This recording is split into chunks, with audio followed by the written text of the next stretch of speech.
High বন্ধুরা, আপনারা সকলে কেমন আছেন? আশা করি অনেক ভালো আছেন। আজকে আমি নিয়ে এসেছি আপনাদের মাঝে একটি বক্স আংটি। একটা ডিজাইন হবে, খুব সুন্দর একটা ডিজাইন হবে এখানে। আর আপনারা যারা কাজ শিখতেছেন তারা সম্পূর্ণ ভিডিওটা দেখতে পারেন। আশা করি দেখলে কাজটা বুঝতে পারবেন এবং শিখতে পারবেন। তাহলে চলুন ভিডিওটা না টেনে সম্পূর্ণটা দেখে নেওয়া যাক যে ডিজাইনটি কীভাবে তৈরি করা হয়। তাহলে আমি এখন লাগিয়ে নিলাম ভি শ্রেণী 2mm ভি। এটা দিয়ে শুরু করব প্রথমে। তাহলে চলুন দেখে নেওয়া যাক।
তাহলে বন্ধুরা, আপনারা দেখতে পাচ্ছেন আমার এই শ্রেণীটার কাজ শেষ হয়ে গেছে।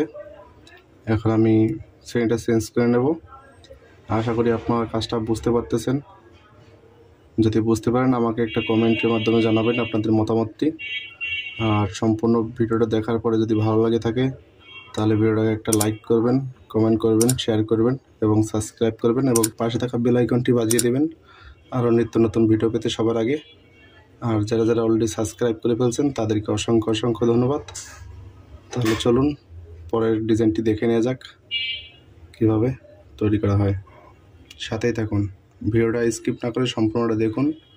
আশা করি কাজটা বুঝতে পারবেন। তাহলে চলুন দেখে নেওয়া যাক।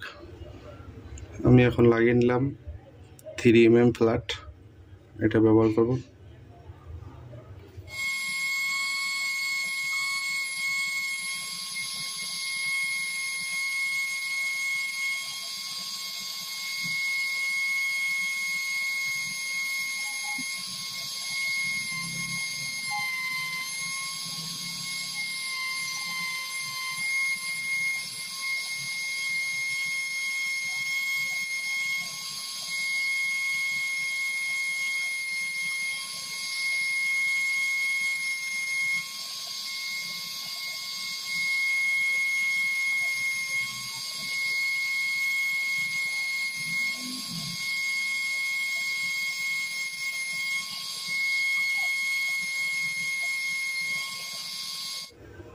তাহলে দেখুন বন্ধুরা, আমার কিন্তু এই শ্রেণীটার কাজ শেষ। এখন আমি আর একটা শ্রেণী ব্যবহার করব। আশা করি আপনাদের ভালো লাগতেছে। যদি ভালো লেগে থাকে তাহলে ভিডিওটা না টেনে সম্পূর্ণটা দেখুন। আশা করি কাজটা বুঝতে পারবেন। তাহলে চলুন দেখে নেওয়া যাক পরবর্তী ডিজাইনটি।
তাহলে দেখুন বন্ধুরা, আমার কিন্তু সম্পূর্ণ কাজটা কমপ্লিট হয়ে গেছে। আশা করি আপনারা কাজটি বুঝতে পারছেন যে ডিজাইনটি কীভাবে তৈরি করা হয়। আর যদি বুঝতে পারেন তাহলে আমাকে একটা কমেন্টের মাধ্যমে জানাবেন আপনাদের মতামতটি, যদি ভালো লাগে থাকে। আর যদি আপনারা আমার চ্যানেলে নতুন দর্শক হয়ে থাকেন তাহলে ভিডিওটাকে একটা লাইক করুন, কমেন্ট করুন, শেয়ার করুন এবং সাবস্ক্রাইব করুন এবং পাশে থাকা বেল আইকনটি বাজিয়ে দিন আরও নিত্য নতুন ভিডিও পেতে সবার আগে। আর যারা যারা অলরেডি সাবস্ক্রাইব করে ফেলছেন তাদেরকে অসংখ্য অসংখ্য ধন্যবাদ। তাহলে আমার এটা কিন্তু এখন মন ছাড়াই চটকা মারলে কমপ্লিট। ভালো থাকবেন সবাই, সুস্থ থাকবেন। আজ এখানে শেষ করছি, দেখা হবে পরবর্তী ভিডিওতে। ধন্যবাদ সবাইকে এতক্ষণ ভিডিওটা দেখার জন্য।